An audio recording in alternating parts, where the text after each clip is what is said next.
અમદાવાદના નરોડામાં પાન પાર્લરના બાકી પૈસા માંગતા કાકા ભત્રીજા પર હુમલો, ઘટના સીસીટીવીમાં કેદ। અમદાવાદ શહેરના નરોડા વિસ્તારમાં એક પાનની દુકાન પર બાકી પૈસાની ઉઘરાણીના મામલે કાકા ભત્રીજા પર જીવલેણ હુમલો કરવામાં આવ્યો હોવાની ઘટના સામે આવી છે।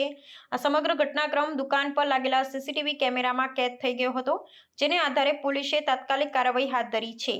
પ્રાપ્ત માહિતી અનુસાર રોહન ભરવાડ નામનો યુવકે બાકી લેણા માંગવા બદલ ઉશ્કેરાઈ કાકાને ભત્રીજાને લાતો અને સ્ટૂલ વડે બેફામ માર માર્યો હતો, જેના પગલે વિસ્તારમાં ભયનું વાતાવરણ ફેલાયું હતું। આ હુમલામાં કાકા ભત્રીજાને ગંભીર ઈજાઓ પહોંચતા તેમને તાત્કાલિક સારવાર અર્થે હોસ્પિટલ ખસેડવામાં આવ્યા હતા।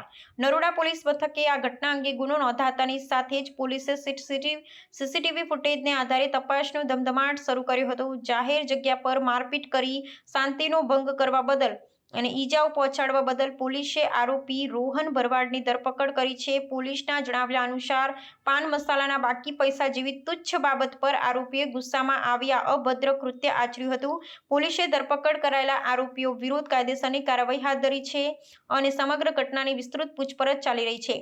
આ પ્રકારના હુમલાની ઘટનાઓ શહેરી વિસ્તારમાં કાયદો ને વ્યવસ્થાની સ્થિતિ પર પ્રશ્નાર્થ ઊભો કરે છે। સ્થાનિક વેપારીઓ, નાગરિકોએ પોલીસની તાત્કાલિક કાર્યવાહીને આવકારી છે, પરંતુ સાથે જ જાહેર સ્થળોએ સુરક્ષા વધારવાની અને નાની બાબતોમાં હિંસા આચરનાર તત્વો સામે કડક પગલાં લેવાની માંગ કરી છે।